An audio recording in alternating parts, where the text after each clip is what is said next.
Hello friends, warm welcome to our YouTube channel जहाँ पे हम लोग टैली प्राइम कोर्स बेसिक से लेकर एडवांस तक सीख रहे हैं। तो प्लीज चैनल को सब्सक्राइब कीजिए एंड वीडियो को शेयर कीजिए। आज की वीडियो में हम पेरोल क्या होता है और इसे टैली में कैसे करते हैं ये सीखने वाले हैं। तो चलिए आज का वीडियो हम लोग स्टार्ट करते हैं। तो आपके स्क्रीन के सामने आपको पेरोल का एक डेफिनेशन दिखाई दे रहा होगा, जिसमें कि आपको पेरोल का पूरा इंफॉर्मेशन दिया गया है कि पेरोल होता क्या है। तो चलिए हम लोग पेरोल को समझ के लेते हैं। तो पेरोल जो है ये कंप्लीटली कॉम्पेंसेशन है जो एम्प्लॉयज को दिया जाता है बिजनेसेस की तरफ से। यानी कि आप इसे एज अ सैलरी भी कह सकते हो, जो एक गिवन पीरियड ऑफ टाइम यानी कि एक पर्टिकुलर डेट को आपको दिया जाता है। अभी ये जो पेरोल है यानी कि ये सैलरी स्लिप जो है हम लोग जिसमें अपना पूरा डिटेल्स देखते हैं, हमें कितना इनकम हुआ है, इसमें से कितना हमला हमारा डिडक्शन होना हुआ है, ये सब चीजें हम लोग को सैलरी स्लिप में दिखती है। इसका जो मैनेजमेंट है ये पेरोल में होता है। और मोस्टली बिजनेसेस में जहाँ पे बड़ी बड़ी कंपनीज है, अकाउंटिंग डिपार्टमेंट इसका मैनेजमेंट करती है। और जो बिजनेसेस छोटे हैं वहाँ पे खुद ओनर या फिर पर्टिकुलर एसोसिएट पर्सन जो रहता है वो इसका मैनेजमेंट करता है। पेरोल जो है यहाँ पे आपका पूरा अर्निंग्स एंड डिडक्शंस का पूरा स्ट्रक्चर होता है। आपकी हर एक डिटेल्स वहाँ पे मौजूद रहती है। तो चलिए हम लोग सैलरी स्लिप यानी कि पेरोल में क्या क्या होता है ये देखते हैं। तो आपको एक पेरोल में अर्निंग फॉर एम्प्लॉय और डिडक्शन फॉर एम्प्लॉय ऐसे दो कॉलम्स दिख सकते हैं। तो सबसे पहले हम लोग अर्निंग फॉर एम्प्लॉय के ऊपर फोकस करते हैं। तो बेसिक पे क्या होता है एक एम्प्लॉय के लिए। तो ये एम्प्लॉय की अर्निंग है जो कि उसके स्किल सेट और उसके डिग्री के ऊपर डिपेंड रहती है। यानी कि इसके एग्जाम्पल के लिए हम लोग एक ऑफिस बॉय का एग्जाम्पल लेते हैं और एक प्रोफेशनल लॉयर का एग्जाम्पल लेते हैं। तो समझिए एक लॉयर को एक कंपनी में 50,000 सैलरी है और एक जो ऑफिस बॉय है उसको 20,000 बेसिक पे मिलता है। और एक लॉयर को प्रोफेशनल कंपनी में 50,000 उसको बेसिक पे मिलता है। तो ये दोनों में डिफरेंस क्या है? तो उनका स्किल सेट जो है वो अलग अलग है। ऑफिस बॉय का जो डिग्री है, उसका स्किल है, उसका एक्सपीरियंस है, वो अलग है। और जो लॉयर है उसका जो स्किल है, उसका जो डिग्री है, उसका जो एक्सपीरियंस एक्सपीरियंस है वो अलग है। तो इसलिए आपका बेसिक पे जो है ये आपका स्किल सेट के ऊपर डिपेंड रहता है। उसके बाद नेक्स्ट देखिए डियरनेस अलाउंस यानी कि इन्फ्लेशन जो बढ़ रहा है यानी कि महंगाई भत्ता जो कंपनी हमें प्रोवाइड करती है। तो इन्फ्लेशन जो बढ़ रहा है तो उसके उसमें आपको कुछ मदद करने के लिए डियरनेस अलाउंस दिया जाता है। उसके बाद कन्वेंस अलाउंस आपको दिखेगा। तो कन्वेंस अलाउंस मोस्टली आप जो व्हीकल यूज करोगे ट्रैवलिंग के लिए उसके लिए आपको कन्वेंस अलाउंस दिया जाता है। उसके बाद ट्रैवलिंग अलाउंस है जो कि आप लोकल ट्रांसपोर्ट यूज करते हो उसमें भी आपको ट्रैवलिंग अलाउंस मिलता है। प्राइवेट भी आप यूज करते हो तो भी आपको ट्रैवलिंग अलाउंस दिया जाता है। ये कंपनी टू कंपनी डिपेंड रहता है। मेडिकल अलाउंस यानी कि कुछ मेडिकल इमरजेंसी रहती है तो उसके लिए आपको मेडिकल अलाउंस है। उसके बाद हाउस रेंट अलाउंस, अगर आप रेंट के ऊपर रहते हो तो आपको कंपनी रेंट भी पेड करती है। हाउस रेंट अलाउंस उसमें कुछ मदद कर देती है आपको। कभी कभी आपको परसेंटेज में ये अमाउंट मिलता है तो कभी कभी एक फिक्स अमाउंट मिल जाता है। उसके बाद फूड अलाउंस है जो कि आपके फूड्स के लिए रहेगा। उसके बाद आपको स्टेट स्टैट बोनस दिया गया है। तो स्टैट बोनस क्या रहता है? जो कि आपके परफॉर्मेंस पे बेसिस के ऊपर काम करता है। मंथली, ईयरली परफॉर्मेंस या फिर ये क्वार्टरली भी परफॉर्मेंस के ऊपर बेस हो सकता है। जहाँ पे आपका परफॉर्मेंस अच्छा रहेगा तो आपको कंपनी कुछ पैसा आपको देती है, जो कि हम लोग उसे एज अ इंसेंटिव भी कह सकते हैं। ये स्टार बोनस भी आपको दिया जाता है। ये सब आपके लिए अर्निंग्स है। अभी अर्निंग का सेक्शन होने के बाद हम लोग राइट साइड में देखेंगे डिडक्शन फॉर एम्प्लॉय। तो डिडक्शन फॉर एम्प्लॉय में आप चेक करोगे सबसे पहले पीएफ है, प्रोविडेंट फंड, राइट। सो ये अगर 15,000 से ज्यादा सैलरी आपका है तो आपको प्रोविडेंट फंड जो है ये भरना ही है। ये आपको रिफंड किया जाता है। एक पर्टिकुलर टाइम के बाद, आपका एज होने के बाद आपको पीएफ रिटर्न भी मिलता है। उसके बाद है प्रोफेशन टैक्स। अभी ये जो प्रोफेशन टैक्स आपको दिख रहा है, प्रोफेशन टैक्स अलग अलग स्टेट्स में अलग अलग होता है। जैसे कि अगर हम लोग महाराष्ट्र देखेंगे तो महाराष्ट्र में प्रोफेशन टैक्स 7,500 से ऊपर मेल के लिए, मेल और फीमेल के लिए अलग अलग क्राइटेरिया है। सो प्रोफेशन टैक्स महाराष्ट्र में 7,500 से ऊपर मेल के लिए रहेगा। ये जो है आपको 175 रुपीज पेड करना है, 7,500 से 10,000 तक। और 10,000 से ऊपर मेल और फीमेल दोनों के लिए 200 रुपया चार्जेस रहेगा। अगर आपका फीमेल के लिए आप देखोगे तो 10,000 तक उसे कोई भी प्रोफेशन टैक्स पेड करना नहीं है। भी इसके बाद आता है एम्प्लॉय स्टेट इंश्योरेंस। अगर आपको ईएसआई स्कीम के बारे में मालूम रहेगा तो ये भी कंपलसरी स्कीम है। तो एम्प्लॉय स्टेट इंश्योरेंस अगर आपको निकालना है तो यहाँ पे भी आपको ईएसआई का फीस पैसा पेड करना पड़ता है, और जो कि आपके सैलरी से डिडक्ट होता है। उसके बाद है TDS, tax deducted at source, यानी कि आपका अगर इनकम जो है वो गवर्नमेंट के इनकम के स्लैब से ज्यादा जा रहा है, मतलब रिजिम के हिसाब से ज्यादा टैक्स आपका अगर आपका टैक्स आ रहा है सैलरी के ऊपर तो आपको टीडीएस पेड करना पड़ेगा। उसके बाद अगर आप लोन लिया है, अपने कंपनी से लोन लिया है, तो वो भी आपको कंपनी को पेड करना पड़ेगा, वो भी कंपनी आपसे डिडक्ट कर लेगी। जो भी लोन के आपने देखा है कि लोन का जो ईएमआई रहता है मंथली इंस्टॉलमेंट, तो मंथली इंस्टॉलमेंट जो है वो कंपनी खुद ही डिडक्ट कर लेगी आपकी सैलरी से। तो ये डिडक्शन रहता है जो एक पर्टिकुलर एम्प्लॉय के लिए रहेगा। और ये जो आपको अर्निंग्स एंड डिडक्शन दिखे, तो ये दोनों चीजें जो है ये हमें अपने सैलरी में इंक्लूड करनी पड़ती है। और उसके बाद हमारे पास जो सैलरी आती है उसे हम लोग क्या कहते हैं, उसे हम लोग नेट सैलरी कहते हैं। तो अर्निंग्स फॉर एम्प्लॉय और रिडक्शन फॉर एम्प्लॉय ये आपको क्लियर हो गया रहेगा। तो अभी हम लोग टैली की ओर बढ़ते हैं और टैली में देखते हैं कि पेरोल कैसे हम लोग करेंगे।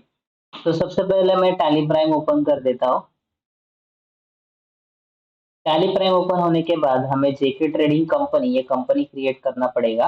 तो उसके लिए यहाँ पे सबसे ऊपर ऑप्शन दिया गया है क्रिएट कंपनी, उसमें मैं क्लिक कर देता हूँ। और ये जो जेके ट्रेडिंग कंपनी मुझे दिख रहा है उसका नाम मैं कॉपी कर लेता हूँ, यहाँ पे पेस्ट कर देता हूँ, स्टेट इसका महाराष्ट्र डाल के इसको सेव कर देता हूँ। तो मेरा कंपनी सक्सेसफुल और क्रिएटेड हो चुका है। नेक्स्ट मुझे क्या करना है, F11 फंक्शन प्रेस करना है, जहाँ पे मुझे कंपनी फीचर्स में पेरोल मिलेगा और मैं पेरोल की डिटेल्स डाल पाऊंगा। तो मैं F11 प्रेस करके राइट साइड में पेरोल का ऑप्शन जो आपको दिख रहा है फीचर्स में, इसको ऑन कर देता हूँ। इसको ऑन करने के बाद आपको बोल रहा है किसकी स्टैट्यूटरी डिटेल्स रहती है, जो कि प्रोविडेंट फंड की डिटेल्स है, एम्प्लॉय स्टेट इंश्योरेंस की डिटेल्स है, फिर नेशनल पेंशन स्कीम की डिटेल्स है, इनकम टैक्स की डिटेल्स है, जो कि आपको यहाँ पे दी गई है। वो आपको एक्टिविटीज भरनी रहती है, आप चेक कर सकते हो। यहाँ पे जो आपको डिटेल्स दी है वो आपको यहाँ पे फिलअप करनी है। तो ये मैं अभी फिलअप नहीं करता हूँ, इसको मैं स्किप कर देता हूँ, लेकिन आपको ये इन कंपनी फिलअप करनी है। उसके बाद नेक्स्ट क्या करना है, नेक्स्ट आपको एम्प्लॉय ग्रुप बनाना है। एम्प्लॉय ग्रुप बनाने के लिए आपको क्रिएट में आना पड़ेगा और क्रिएट में आपको पेरोल मास्टर दिखेगा। तो पेरोल मास्टर में सबसे पहले आपको एम्प्लॉय ग्रुप दिखते हैं। एम्प्लॉय ग्रुप्स यानी कि आपके डिपार्टमेंट्स, तो आप चेक कर सकते हो यहाँ पे आपके पास सेल्स डिपार्टमेंट है, एडमिनिस्ट्रेटर डिपार्टमेंट है, R&D डिपार्टमेंट है। तो एम्प्लॉय ग्रुप में क्लिक करके मैं पहले सेल्स बनाता हूँ, फिर एडमिन है, उसके बाद नेक्स्ट है R&D। तो इस प्रकार हम लोग ने तीनों ग्रुप बना लिए, यानी कि हमारे डिपार्टमेंट्स बना लिए। अभी एम्प्लॉयज बनाएंगे जो हमारे पास वर्किंग करते हैं। तो हमारे पास राहुल, केवल, अजय, मोहन, ऐसे तीन एम्प्लॉयज के नाम दिए गए हैं और उनका डेट ऑफ ज्वाइनिंग भी यहाँ पे दिया गया है। तो डेट ऑफ ज्वाइनिंग आपको जो दिख रहा है वो एट्रिब्यूट आपको फिलअप करना है। एम्प्लॉय बनाने के लिए उसी के नीचे ऑप्शन है एम्प्लॉयज का पेरोल मास्टर में, यहाँ पे कि राहुल पहले मैं ले लेता हूँ। राहुल का नाम डालने के बाद आपको उसका डेट ऑफ ज्वाइनिंग यहाँ पे दिखेगा 1 अप्रैल 22 ऑटोमेटिक आ गया। बाकी उसका जो एम्प्लॉय नंबर वगैरह है, डिजिग्नेशन है, आप चेक कर सकते हो, आपको यहाँ पे दिया गया है, वो एट्रिब्यूट आपको डालना है। एम्प्लॉय नंबर 1 2 3 दिया है, तो ये पूरी डिटेल जो है ये जस्ट आपको टाइप करनी है। फिल इन द ब्लैंक जैसी डिटेल्स आप चेक कर सकते हो, उसका जेंडर मेल है। बाकी डेट ऑफ बर्थ हमें पूरा एड्रेस वगैरह, उसका फ़ोन नंबर, ईमेल आईडी, ये डिटेल्स मतलब फिलअप कर सकते हैं। फिलहाल मैं इसको एक्सेप्ट कर देता हूँ और राहुल का जो है उसके बाद नेक्स्ट है केवल, केवल का भी मैंने बना दिया। अजय का भी अकाउंट बना देता हूँ, अजय। मोहन है, मोहन का भी अकाउंट बना दिया। तो 4 एम्प्लॉइज हम लोग ने क्रिएट किए यहाँ पे, राहुल, केवल, अजय और मोहन। नेक्स्ट उसके बाद आपको यूनिट्स बनाने हैं। जब भी आपका एम्प्लॉय ओवर टाइम में काम करेगा, उस टाइम आपको ये यूनिट्स यूज आएगा। तो उसके लिए आपको आवर्स बनाना पड़ेगा। तो आवर्स हम लोग कैसे बनाएंगे? उसके लिए यहाँ पे एम्प्लॉय के नीचे ऑप्शन है यूनिट्स में, HRS उसका शॉर्ट फॉर्म डालेंगे और फुल फॉर्म यहाँ पे डाल के तो सेव कर देंगे। हम लोग ने आवर्स भी बना लिया। उसके बाद यहाँ पे आप चेक कर सकते हो, 3 यूनिट्स यहाँ पे दिए गए हैं। एक तो पहला है आवर्स, दूसरा मिनट्स है, मिनट्स भी बनाना पड़ेगा। तो इसका शॉर्ट फॉर्म हम लोग मिनट्स रखते हैं। हाँ, सेकेंड वाला यूनिट बनने के बाद हमको कंपाउंड वाला बनाना है। आप चेक कर सकते हो, कंपाउंड बनाने के लिए आपको यूनिट्स में ही यहाँ पे आना है, यहाँ पे कंपाउंड सिलेक्ट करना है। और कंपाउंड सेलेक्ट करने के बाद आपको यहाँ पे आवर्स, इसको 60 मिनट्स में आपको कन्वर्ट करना है। मतलब 1 आवर में 60 मिनट्स होता है। तो कंपाउंड का एग्जांपल आप देख सकते हो, 1000 ग्राम यानी कि 1 किलो कंपाउंड इसके लिए यूज होता है। हम लोग ने 3 यूनिट्स बना दिए यहाँ पे, जिसको हम लोग अल्टर में जाके चेक भी कर सकते हैं। उसके बाद नेक्स्ट आपको दिखेगा, आपको प्रेजेंटी और absentee के लिए कुछ अटेंडेंस एंड प्रोडक्शन टाइप बनाने। तो यहाँ पे प्रेजेंट, absent, ओवर टाइम और कैलेंडर मंथ करके 4 आपको अटेंडेंस प्रोडक्शन टाइप दिए गए हैं। उसको आपको यूनिट्स के नीचे दिख रहा होगा, वहीं पे क्रिएट करना है attendance and production type. Present बनाता हूँ पहले। तो जो भी पर्सन प्रेजेंट रहेगा उसका अटेंडेंस लग जाएगा, और उसको कुछ लीव रहेगा तो लीव, जिसमें हम लोग को कंपनी पेड करती है, तो लीव विथ पे भी उसमें ही आ जाएगा प्रेजेंट। उसके बाद absent, absent यानी कि छुट्टी पे है, absent में लीव विदाउट पे होगा। Over time, over time productions के ऊपर हम लोग ने उसके लिए आवर्स बनाया है। तो आवर्स ऑफ 60 मिनट्स, ये उसके लिए हम लोग यूनिट सिलेक्ट करेंगे। उसके बाद कैलेंडर मंथ, कैलेंडर मंथ करके हम लोग को प्राइमरी में बनाना है का यूजर डिफाइंड कैलेंडर, और इसको हम लोग डेज को लेके एक्सेप्ट करेंगे। इस प्रकार हम लोग ने अटेंडेंस एंड प्रोडक्शन टाइप बनाए। इसके बाद जो भी एम्प्लॉय को इनकम होगा या फिर जो भी उसका डिडक्शन होगा, उसका पे हेड्स हम लोग को बनाना है। किस रिगार्डिंग उसको इनकम हो रहा है, किस रिगार्डिंग उसका डिडक्शन हो रहा है। तो सबसे पहला है बेसिक पे। तो बेसिक पे में हम लोग पे हेड्स में जाके बनाते हैं बेसिक पे। बेसिक पे जो है अर्निंग फॉर एम्प्लॉय है, इनडायरेक्ट एक्सपेंस में आएगा ये। इनकम टाइप आप फिक्स रख सकते हो इसको। Affect on net salary yes करो उसको। उसके बाद use for calculation for gratuity, इसको भी यस करो। और यहाँ पे आपको दिखेगा कि ये ऑन अटेंडेंस आपको लेना है कैलकुलेशन टाइप, जब भी प्रेजेंट रहेगा वो मंथ के बेसिस पे। इसको हम लोग एज पर कैलेंडर पीरियड लेंगे। तो ये बेसिक पे जो है, ये इसका इनकम डिपेंड करेगा एज पर कैलेंडर पीरियड, वो कितना दिन प्रेजेंट था 1 महीने में, उसके हिसाब से वो कैलकुलेट होगा। तो इसको मैं इंटर इंटर करके सेव कर दूँ। उसके बाद house rent allowance, house rent allowance भी अर्निंग फॉर एम्प्लॉय है। इसको हम लोग फिक्स कर देते हैं यहाँ पे इनडायरेक्ट एक्सपेंस। और हाउस रेंट अलाउंस में आपको दिखेगा एज अ कंप्यूटेड वैल्यू है। तो एज अ कंप्यूटेड वैल्यू में आप परसेंटेज डाल सकते हो, एक पर्टिकुलर परसेंटेज वही कैलकुलेट होगा, या फिर एक फ्लैट रेट भी डाल सकते हो। तो इसका जो हाउस रेंट अलाउंस का परसेंटेज है, ये आप नीचे चेक कर सकते हो, 40% दिया गया हर एक एम्प्लॉय को। हम लोग 40% यहाँ से सिलेक्ट कर लेते हैं, इंटेंट करके सेव कर देते हैं। उसके बाद कन्वेंस है। कन्वेंस भी हम लोग क्रिएट करेंगे। अर्निंग फॉर एम्प्लॉय है, इनडायरेक्ट एक्सपेंस। अभी ये जो है फ्लैट रेट दिया जाएगा एम्प्लॉय को, तो फ्लैट रेट दिया जाएगा तो उसका एक पर्टिकुलर अमाउंट रहेगा जो हम लोग सैलरी डिफाइन करते वक्त डालेंगे। ये मंथली मिलेगा उसको। ओवर टाइम पे है उसके बाद, तो ओवर टाइम पे का भी हम लोग को अर्निंग फॉर एम्प्लॉई है ये, इनडायरेक्ट एक्सपेंस। और ये जो है ऑन प्रोडक्शन रहेगा, तो ओवर टाइम जो है वो कितना मिनट्स या फिर कितना आवर्स उसने काम किया है उसके ऊपर डिपेंड होकर उसको मिलेगा। उसके बाद वेरिएबल पे एक करके है, वेरिएबल पे ये भी अर्निंग फॉर एम्प्लॉई है, इनडायरेक्ट एक्सपेंस। और ये as a user defined value है, मतलब हम लोग जितना देंगे उतना वो ले लेगा। उसके बाद डिडक्शंस के लिए कुछ है।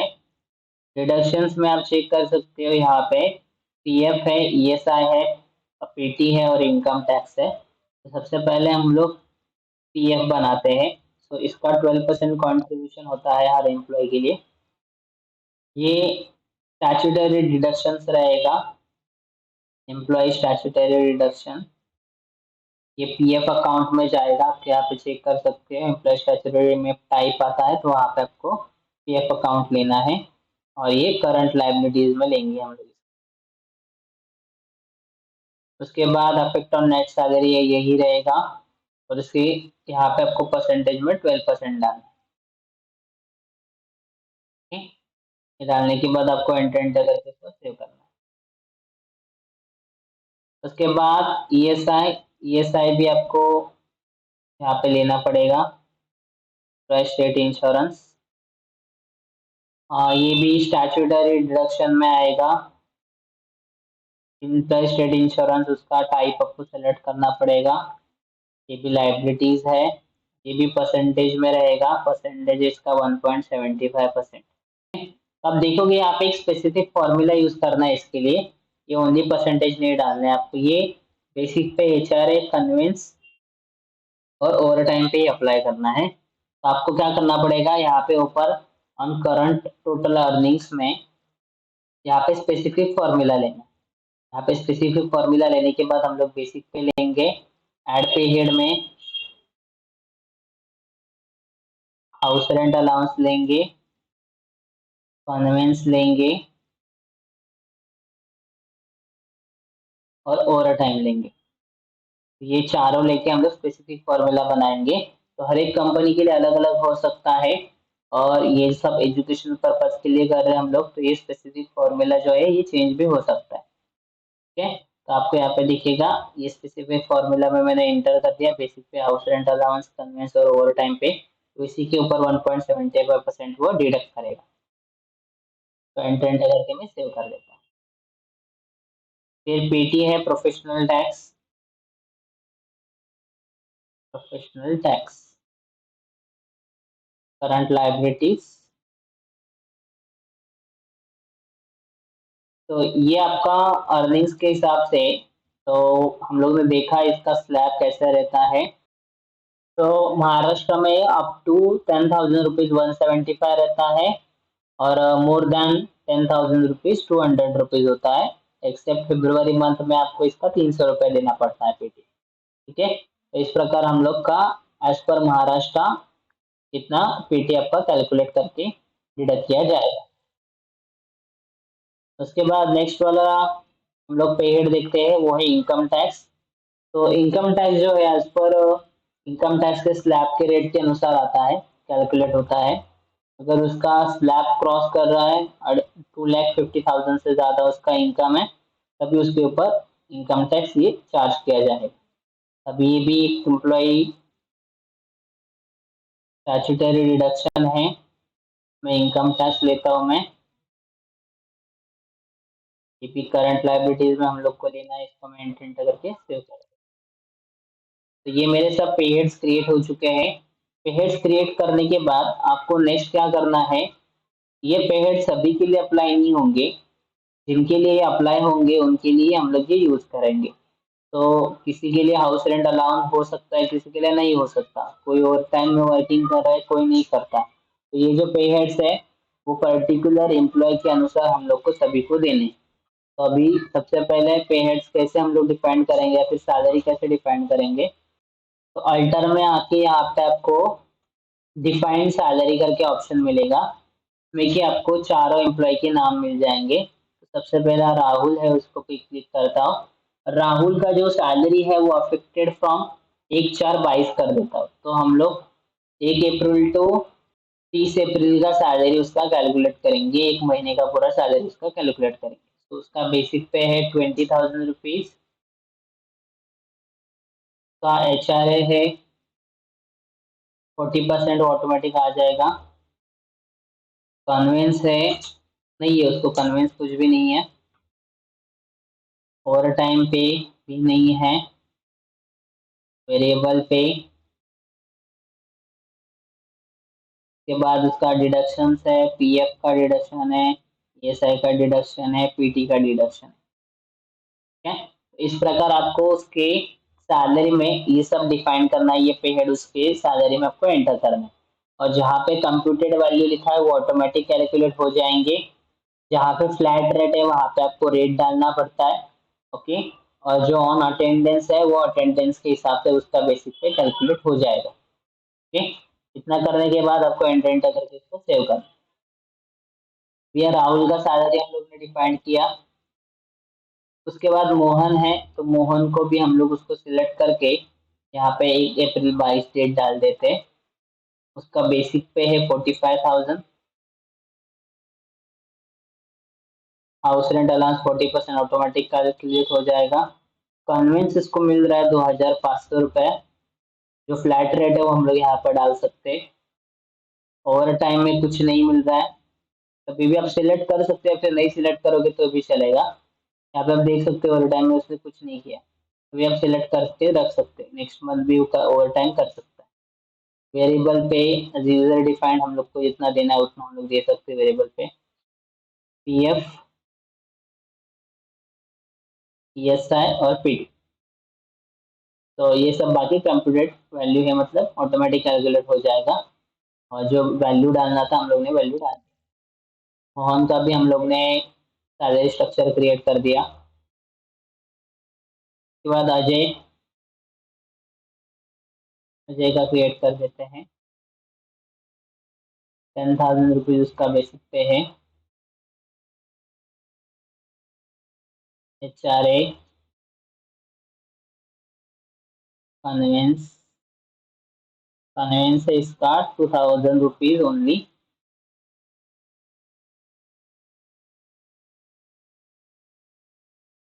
ओवर टाइम पे 150 रुपीज, अजय को 150 रुपीज ओवर टाइम पे मिलता है। ये पर आवर के हिसाब से मिलता है, क्योंकि हम लोग ने एक्चुअली में ये सब डिफाइन किया हुआ है पहले ही। उसके बाद वेरिएबल पे है, फिर पीएफ, ईएसआई और पीटी। तो ये सब डालने के बाद सेव कर देंगे अजय का भी। और लास्ट केवल एम्प्लॉय बचा है, केवल एक एम्प्लॉय बचा है, अभी सैलरी डिफाइन कर देते हैं। और बाकी सबको एंटर एंटर करके हम लोग सेव कर देंगे। इस प्रकार हमें हम लोग ने सभी एम्प्लॉयज की जो सैलरी थी वो डिफाइन कर दी। अभी इसके बाद हमें ओनली दो एंट्रीज पास करना है in the end of the month. First entry जो है आपका वो अटेंडेंस के लिए रहेगा, कितने दिन के लिए कौन एम्प्लॉय काम पे आया था। और दूसरा उनका जो पेमेंट है वो कितना होता है, मतलब उनका सैलरी का जो पेमेंट है वो कितना होता है, ये कैलकुलेट करने के लिए एक एंट्री करनी पड़ेगी। उनका अटेंडेंस जो है वो मार्क करना है। यानी कि अभी हम लोग ने अप्रैल मंथ में उनका ज्वाइनिंग लिया है चारों एम्प्लॉयज का। तो ये जो है 30 अप्रैल तक आपको महीना रहता है ये मालूम है। तो उसका आप जो जो भी अटेंडेंस रहेगा वो 30 अप्रैल को कर सकते हो, या फिर 1 मई को भी कर सकते हो। ओके, ये आपके ऊपर डिपेंड करता है। तो सबसे पहले तो मैं टैली में जाके यहाँ पे 1 मई की डेट ले लिया हूँ मैं। यहाँ पे मेरे पास 1 मई की डेट है। और यहाँ पे आपको क्या करना है, अटेंडेंस के लिए एक वाउचर टाइप सिलेक्ट करना है जो कि अदर्स वाउचर्स में जाके आपको मिलेगा। तो अटेंडेंस फिल करने के लिए अदर वाउचर्स में जाके पेरोल के लिए अटेंडेंस करके एक वाउचर है, इसको सिलेक्ट करना है। और उसमें जो भी आपके एम्प्लॉयज है उनका जो प्रेजेंट था वो आपको फिलअप करना है। इसलिए राहुल हमारे पास 22 डेज प्रेजेंट है। मैं यहाँ पे राहुल लिखता हूँ, प्रेजेंट 22 डेज। फिर उसके बाद केवल है, केवल का 26 डेज का प्रेजेंट ही है। नेक्स्ट उसके बाद मोहन एंड अजय है, 15 डेज का प्रेजेंट ही है। और अजय जो है 16 डेज का प्रेजेंट। ओके, तो ओनली हम लोग प्रेजेंट ही यहाँ पे मार्क कर रहे हैं, क्योंकि ओनली प्रेजेंट ही मार्क करना है आपको। एब्सेंटी ऑटोमेटिक वो कैलकुलेट कर लेता है। तो जैसे ही आप प्रेजेंट ही यहाँ पे मार्क करोगे उसके बाद आपको ये सेव करना है। यहाँ पे किसी का ओवर टाइम रहता है, आप ओवर टाइम कैलकुलेट कर सकते हो। यहाँ पे आपको ओवर टाइम 2 आवर 3 आवर जितना भी आपको देना है आप उतना दे सकते हो। फिलहाल मैं यहाँ पे किसी का ओवर टाइम नहीं दिया गया है, तो मैं एंड ऑफ लिस्ट करके इसको सेव कर देता हूँ। तो अटेंडेंस होने के बाद नेक्स्ट आपको क्या करना है, इनका जो है सैलरी का हम लोग अभी क्रिएशन करेंगे पेरोल की एंट्री में। तो पेरोल का एंट्री कैसे करते हैं, तो पेरोल का एंट्री करने के लिए आपको अदर वाउचर्स में आके यहाँ पे पेरोल वाउचर में कंट्रोल F4 प्रेस करोगे तो भी आएगा, और पेरोल के ऊपर आके अगर क्लिक करोगे तो भी आपको आएगा। तो ये पेरोल का वाउचर आ चुका है यहाँ पे। अभी पेरोल के वाउचर में आपको क्या करना है, यहाँ पे एक लेजर जो है पेरोल करके, इसको आपको क्या करना पड़ेगा, सिलेक्ट करना पड़ेगा। अब ये लेजर क्यों सिलेक्ट कर रहे हैं, क्योंकि हम लोग ऑन द स्पॉट इसको पेमेंट नहीं करने वाले। जो भी एम्प्लॉय है इनका सिर्फ सैलरी हम लोग सैलरी डिटेल सिर्फ बना के रखेंगे। ओके, और ये जो पेरोल आपको दिख रहा है इसका अंडर ग्रुप प्रोविजन में है, और ये यूज फॉर पेरोल ये ऑप्शन आपको यस करना है। ओके, ये होने के बाद आप पर्टिकुलर एम्प्लॉय का मैनुअली भी कर सकते हो अगर आपको मैनुअली करना है तो, लेकिन मैं मैनुअली नहीं करता हूँ, मैं ऑटो फिल करता हूँ। तो ऑटो फिल करने के लिए आपको क्या करना पड़ेगा, राइट हैंड साइड में ऑटो फिल का ऑप्शन दिया गया है, उसको क्लिक करना है और आपको पैरेलल ऑटो फिल को सिलेक्ट करना है। उसके बाद आपको सैलरी फिल करना है, सैलरी का प्रोसेस है तो सैलरी को क्लिक करना पड़ेगा। उसके बाद ये इनकम टैक्स का आपको ये पूछता है कंप्यूटेड प्रूफ वैल्यू या डिक्लेयर वैल्यू। तो डिक्लेयर वैल्यू मैं ले लेता हूँ यहाँ पे, और मेरा जो डेट है वो डेट 1/4/22 से 1/5/22 ले लेता हूँ, बिकॉज मेरा एजुकेशन मोड है तो मुझे ये 30 अप्रैल डेट लेने नहीं देगा। और नेक्स्ट मुझे क्या करना है, यहाँ पे एम्प्लॉय में ऑल एम्प्लॉयज लेने हैं, 4 एम्प्लॉय है मेरे। इनका शॉर्टिंग एम्प्लॉय नेम से होना चाहिए, क्योंकि नंबर्स हम लोगों ने डाले नहीं है, एम्प्लॉय नंबर्स ओनली डालेंगे तो वो भी आ जाएगा। अभी हम लोग यहाँ पे पेरोल लेके मतलब आउटस्टैंडिंग रख के ये सभी अमाउंट को आउटस्टैंडिंग हम लोग रखेंगे। और आप चेक कर सकते हो यहाँ पे मेरा जो अजय, केवल, मोहन और राहुल है इन सभी का सैलरी ऑटोमेटिकली कैलकुलेट हो चुका है। ठीक, ये जो सैलरी ऑटोमेटिक कैलकुलेट हो चुका है इसको मैं एंटर एंटर करूंगा तो ये सेव हो जाएगा। सेव होने के बाद आप इनका जो रिपोर्ट है वो डिस्प्ले मोड रिपोर्ट्स में यहाँ पे आपको पेरोल रिपोर्ट्स करके अलग से रिपोर्ट दिया जाता है, जिसमें आप हर एक का पे स्लिप जो है वो ओपन करके चेक कर सकते हो। ये मेरा केवल का पे स्लिप है, ये मोहन का है, ये राहुल का है। और इसका आप प्रिंट आउट भी निकाल सकते हो, अल्ट पी शॉर्टकट की आपको यूज करना है, आप इसका प्रिंट आउट भी निकाल सकते हो। ये पूरा डिटेल्स आपको आ जाएगा, इसका मैं प्रीव्यू आपको दिखा रहा हूँ कि ऐसा आपका प्रिंट आने वाला है। ओके, अभी इसके बाद नेक्स्ट आपको उनका पेमेंट करना है। अभी आपने आउटस्टैंडिंग रखा है, अगर आप बैलेंस शीट में चेक करना चाहो तो आप चेक कर सकते हो। प्रोविजंस में आपने पेमेंट नहीं किया है, सैलरी पेड नहीं की है, तो सैलरी पेड करने के लिए आपको क्या करना पड़ेगा, सबसे पहले तो ये जो सैलरी है इसको पेड करने के लिए पेमेंट में आना पड़ेगा।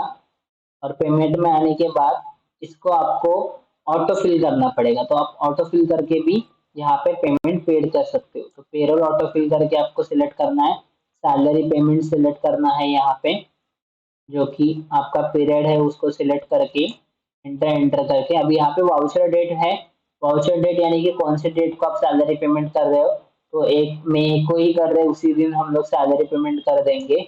ऑल आइटम सबको लेना है और पेरोल का लेजर सिलेक्ट करके बैंक से ये आपको सैलरी पेड करना है। तो आप चेक कर सकते हो, यहाँ से आपका जो सैलरी है वो भी पेड हो जाएगा और पेरोल का लेजर है उसका बैलेंस भी 0 हो जाएगा। ठीक है, इस प्रकार हम लोग ने अपना जो भी लायबिलिटी भी था वो भी हम लोग ने कंप्लीटली नील कर दिया। आप चेक कर सकते हो अभी जो लायबिलिटी बचा है वो सिर्फ पीएफ और पीटी का है, जो कि हम लोग को गवर्नमेंट को पेड करना है। तो इस प्रकार हम लोग ने यहाँ पे पूरा प्रोसेस देखा, पेरोल कैसे करते हैं, क्या करते हैं। Thanks for watching viewers, take care, bye bye.